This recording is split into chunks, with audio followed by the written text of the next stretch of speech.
Hello, everybody. Welcome back to the J Lounge. Of course, you guys know I am your hostess with the most, Miss J, aka Mrs. Simone Jackson, here to bring you guys another great episode of the J Lounge. Of course, you guys know we are an entertainment podcast show where we talk with, author Dean Hamid. Hi, Hey, Dean. How are hey, you? how you doing? Doing fine, thank you. I'm doing okay. Appreciate it. How you doing, Simone? Yes, doing well. I am so glad you came here on the show today. I appreciate you giving me your time. I know you're a busy man, so I appreciate your time. Well, thank you for having me, no doubt. Yeah. So I'm gonna go ahead and kind of fire the first question at you, Dean. What began your passions for writing and doing audiobooks? Well, my passion for writing was I've always done that. I've done that since 2012. I think what pricked me was that the ebook industry had come out, and I was and that caught me and my sister's eye, and we went ahead and we started doing publishing for other people, and I always had a passion for writing, so I just started implementing my work into the process as well, and I've been pretty much doing that and hardcover, soft paperback books for since then. I love The it. Go yeah ahead. yeah the process of audiobooks came about about a couple of years ago when it became a thing. Mm-hmm. It became this thing. Everybody was, wow, audiobooks. This, Audible had pretty much cornered the market. So it pricked my ear. And so I went ahead and went through the whole process, and I put 5 of my books up, bam, just like that. Just like that. Just like Yeah, that. just Just like like that. that. And yeah, it was, and because once I found, you see, I like the whole thing, how the process, happens with the writing, and the whole going about the production. I'm a production guy. I've been doing graphic art production for years. That's what I've done, and I've always done production. So the whole thing of putting it together is nothing. I like to see the creative process meet with it, and then it develops into something, the fruition of it. So I met the narrators, Chris, Jordan, and Drama Simpson. I met them because they were doing my books. I had narrowed it down to those guys, and they started doing all my work. And in the process, we developed a friendship, and where we was able to call each other, talk with each other, text with each other, and we had the same type of things going on with the audiobooks. It's like, when are we going to get paid? Did you get any money? That type of thing, because Right. the books was going top 50, and we was like, well, we was getting a little bit of change coming in, and so I did my research, and I found out that the audiobook industry is starting to become $1 billion industry and everything like that, and a lot of people are having the same type of problems, the issues. So upon doing more research, found out that, and I'm not throwing bricks at them, I'm sure they're very reputable at themselves, but Audible was getting 60% off the top. Oh, wow. That's Yeah, the incredible. Audible, 60%. Mm-hmm. You share, if you don't pay even if you do pay the narrators upright, you still have to share in Audible. I guess it's because of their distribution network. But me and the narrators would have had to share the 40%. They get 20, I get 20. So I'm down to, with my work, I'm down to getting 20% of my work, So I says, well, I don't know about that math. That math, I'm not with that math. I don't like the way those numbers sound. So I Right. just said, I got with the narrators. I said, hey, what's the chances of us doing this ourselves? We have the equipment, we have the knowledge, and henceforth, that's how Here's That Inc. LLC audiobook production was started. That's how that was started. That is incredible. And I have to say, I love the fact that more African Americans are taking over the audiobooks and more books in general. It's not something that I had when I was growing up. So I love it now that it's becoming more and more popular and more in demand. So that's why I really just love and support your work, Dean. I think what you're doing is great. Oh yeah, definitely. It's a funny thing. We as African Americans, a lot of many times there were African American narrators, broadcasters, voice workers.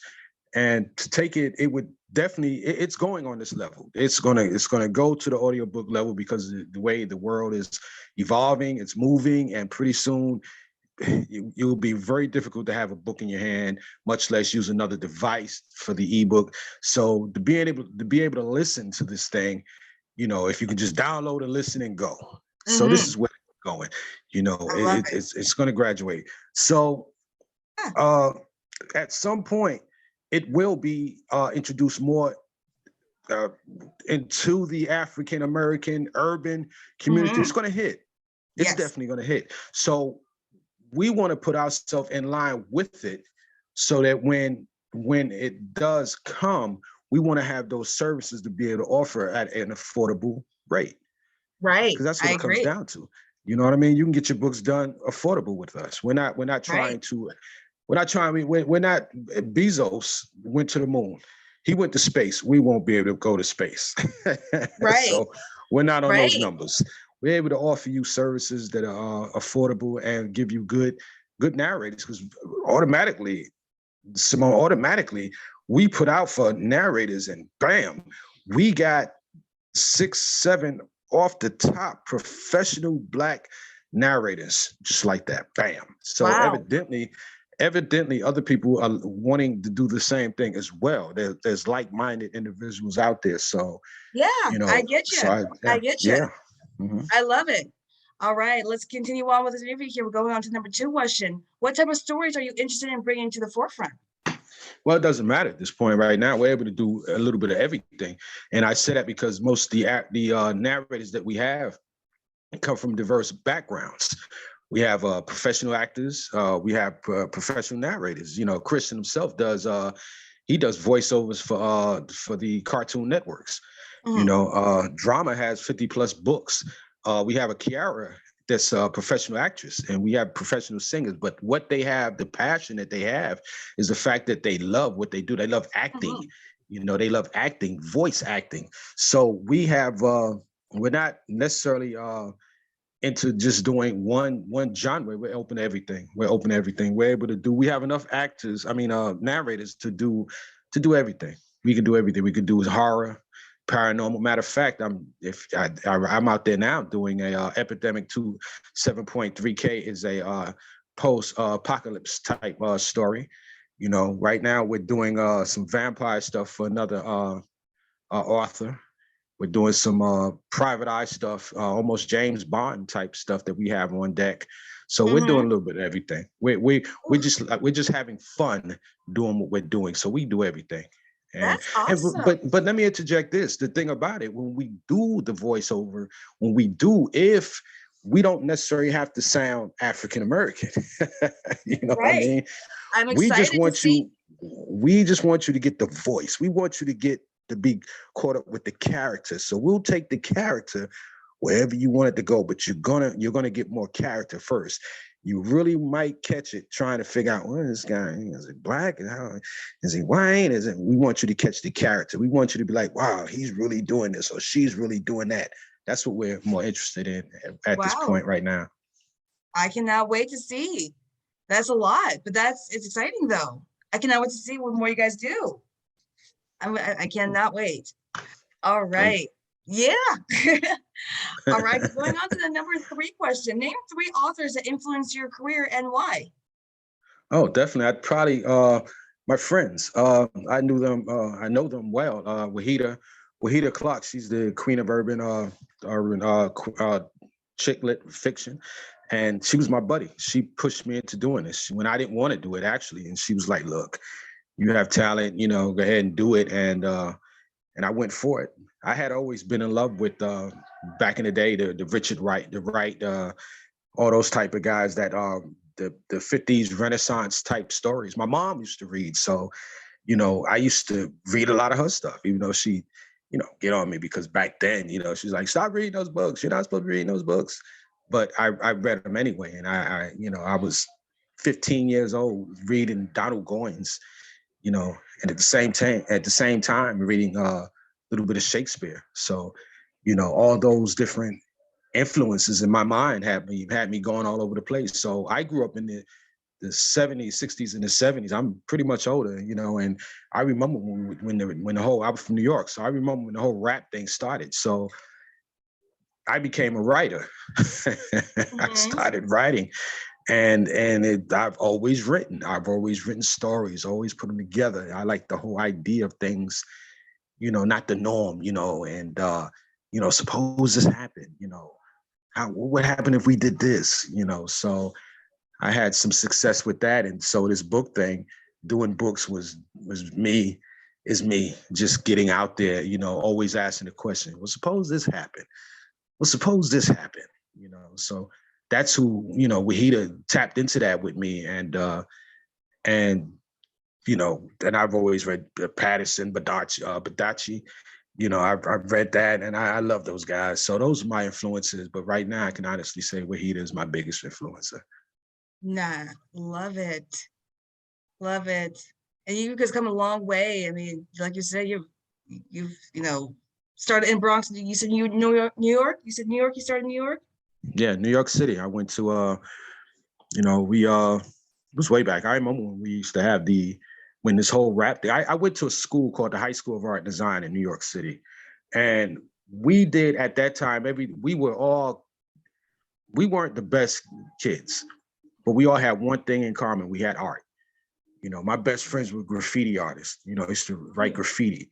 You know, and we used to do flyers for the big guys like Cool Herc and all those big famous guys, and we wind it up. That's how, you know, even guys to this day still do this stuff. We still tap into our artistic creative abilities, and but that's how I started. I started out being creative. You know, my school taught us how to take your creative you know, ideas and expand on them, and you know, that's where I'm from. That's the down and dirty where I'm from. That's still passion, though. It's still creativity. I love it. Mm-hmm. I love it. That is amazing. Dean, I want to make sure my audience keeps up with you and your work. Where are you on social media? Everything that says Dean Hamid, everything, Instagram, yeah, really, everything that says Dean. I can honestly say anything that says Dean Hamid author is me. You know, anything that says here's that ink is me. You know, I'm out there constantly pushing our work, pushing out what we do, pushing out clips of what we do, sharing and involving myself and engaging with, you know, with other authors, other even podcasters like what you do. You know, interacting with people of culture, people of color. It doesn't matter. You know, I'm out there interacting, and so anything Dean Hamid, 100%. That's me. If you go to Instagram, Dean Hamid. If you go to Facebook, Dean Hamid. If you go to even TikTok, Dean Hamid. Oh yeah, I've done everything. I'm Not you laugh. TikTok. You laughing, right? You're laughing. Okay, I tried to do because TikTok is not easy. I don't care what No, anybody it's says. not. TikTok is not easy. You I know, struggle with it myself. it's So yeah, that's why I give yeah, you your props to it's do it, because I definitely struggle not with it easy. myself. Because it's, you don't know where it's going to go at any given time, and you know, you're like, well, why did this get all these hits, and why did this Right. not get all these hits, and I just put all this time into this, and you know, so It's so confusing. I'm I out don't get there. it either. I Yeah, don't get yeah. it either. Anything Here That Ink, they put me up front to do that. The Here That Ink is on TikTok. That's, you know, that's me trying to engage. I tried at one point using the what do you call that when you put your face towards a background or something like that, and it just Oh, yeah. that was. Yeah. I just like ran into the wall with that one, but hey, I had to. I didn't even Look, know how to delete it after a while, so it's still up there. So. look, at least you tried. I wouldn't even try. Like I said, I struggle with it myself, so don't even feel bad at I all. I know. struggle with it bad. So, Yeah. but with that being said, I do highly encourage my audience, make sure you go follow Dean Hamid on Facebook, Instagram, website, and yes, even TikTok. He will engage even in TikTok. So make sure you guys follow him there, give him support, because of course we want to continue to see more of his work and more audiobooks and just more of Dean's work for sure. So make sure you guys follow him. Going on to the number 6 question, what future projects are you currently working on that you can give a little dish about to the J Lounge audience? Okay, the biggest one I can give to is We got an artist out there. He's a very well-known artist. I won't even divulge the name right now, but he's very, very well known. He does private eye work, stories. I mean, this guy's great. He's excellent. He's well known. He has a series, and right now, Chris is gearing everybody else up to do this. It's going to be what we specialize is in multi narration, multi characters. So it's like the book is going to be a movie in vocal. You know, oh yeah, it's going to be that hot. It's going to be that hot. I want to do the since I do a lot of the promo. I want to do the promo first and wait till we had the scripts on deck to give you some clips, so something you can listen to. That's why I can't even divulge too much, but I will leak something to you. I promise you. But know that it's going to be real good. It's going to be an actual. We're going to give you background noise, the steps walking through the streets with the water and raindrops, all that good stuff. Yeah, we're going to give you all that. I love I that promise experience. you that. Hear that, Ink? That's my word. I promise you that. And it's going to be a series. This guy has at least 20 books.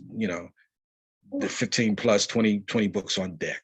So it's going to be an ongoing series that we have already committed to. Oh my goodness. You better make sure you keep me posted because I want to know more. Will. I love that experience when you can like transform me there. Like I'm in the movies with all that background. Oh my goodness. Yeah, I'm excited. Oh, yeah. Got goosebumps already. Definitely keep me posted for more. Oh, I definitely want to know more. No doubt. Excited. No doubt. All right, going on to the next question, Dean. In your own opinion, what has been some of the most rewarding moments that you experienced in your career? The whole thing that was when someone either reads my work or listens to the audiobooks and they say, wow. You know what I'm saying? That whole WOW, wow.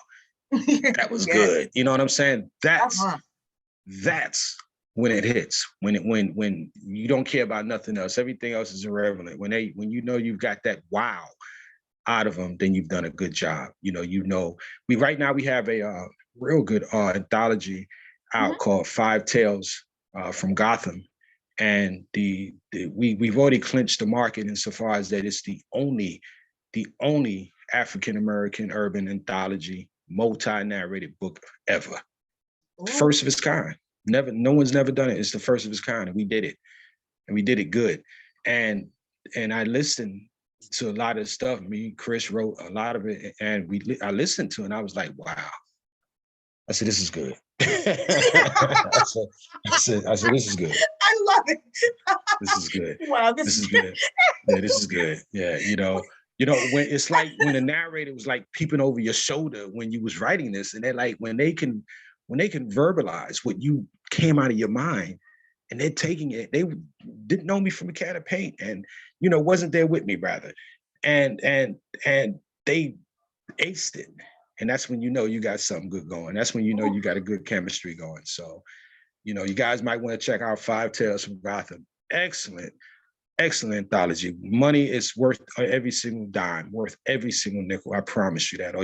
I personally hit me up. I'll give you money back. It's that good.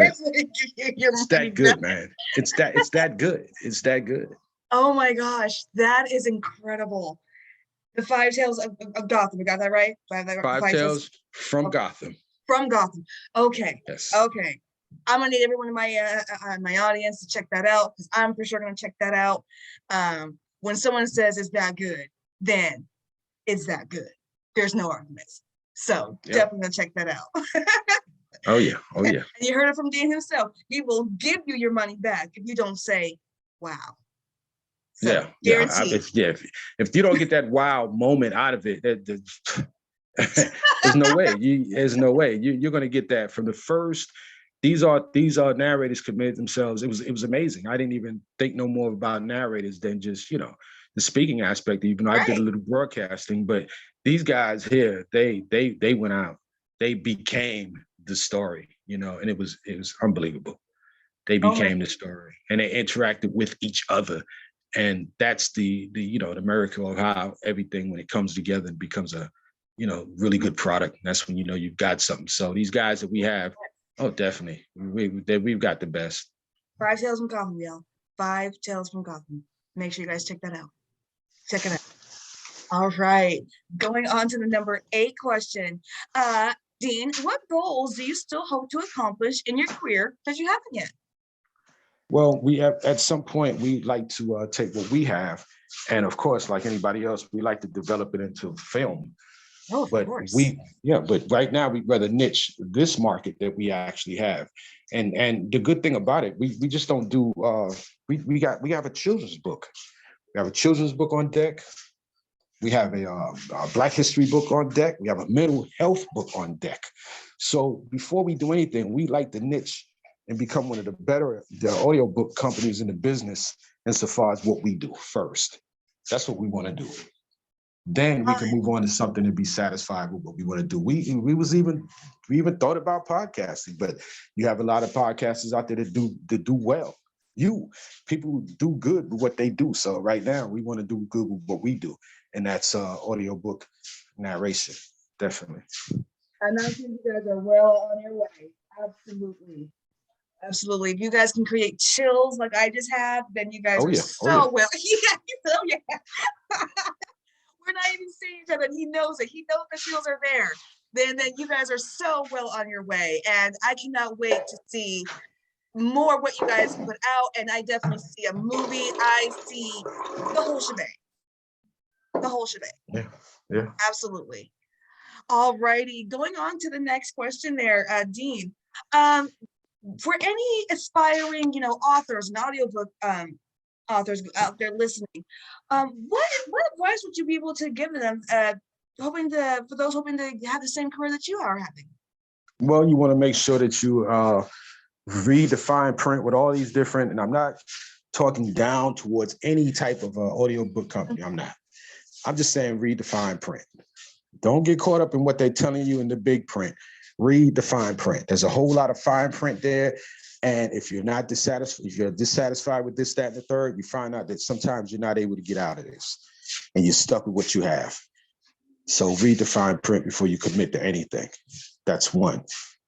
Two, the narrators, don't settle with any narrator. There are thousands of narrators out there.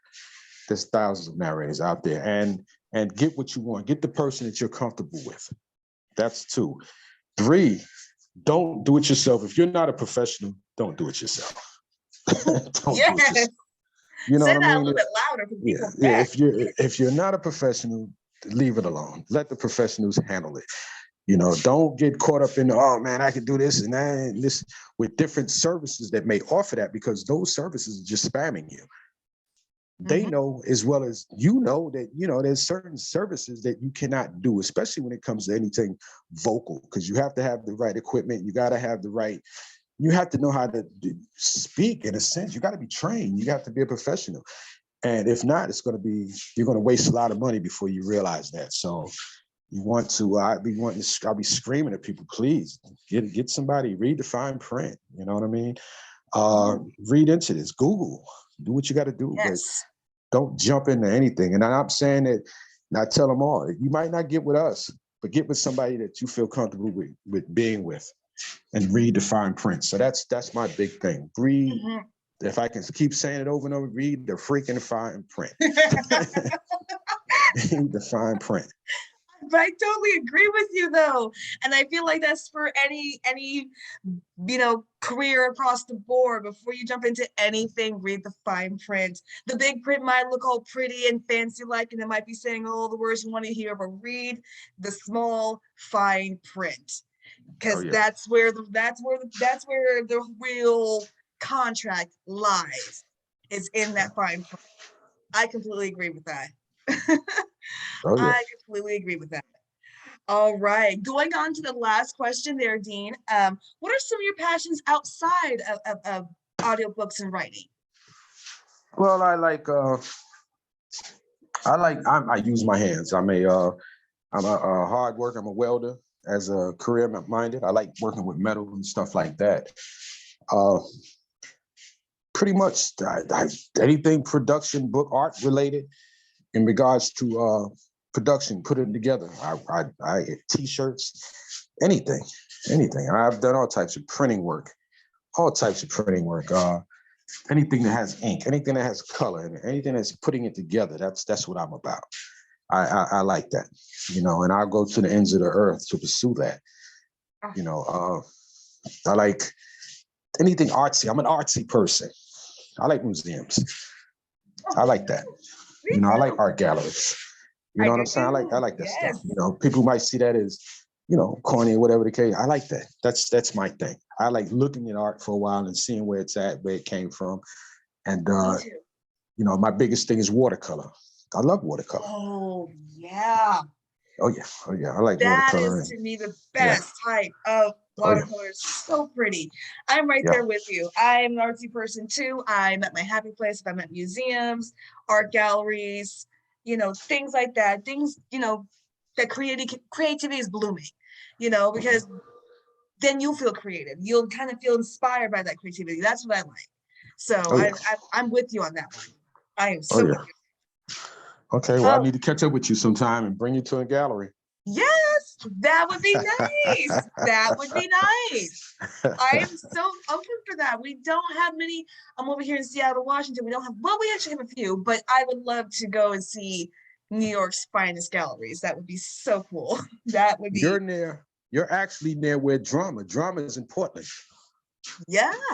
Yeah, he's in Portland. That's where he stays at. He stays in Portland. Mm-hmm. Oh yeah, another artsy guy. Loves that art medium. Same thing with Chris. Oh yeah, we're very, very artistic. We used to have, what we still do rather, we have Zoom meetings among ourselves. And this way we get to see what's going on with each other.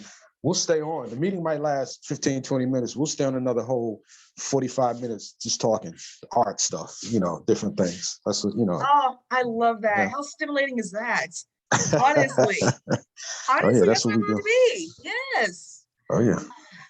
Dean, you have been an absolute pleasure to be able to speak with today.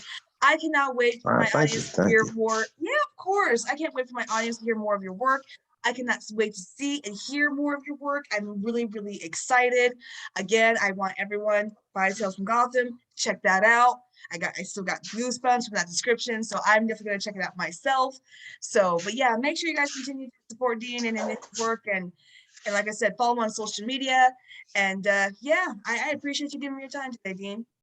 You know what I'm gonna do? I'm gonna send you a couple of clips in your DM and let you see. Just listen to a couple of clips and see for yourself.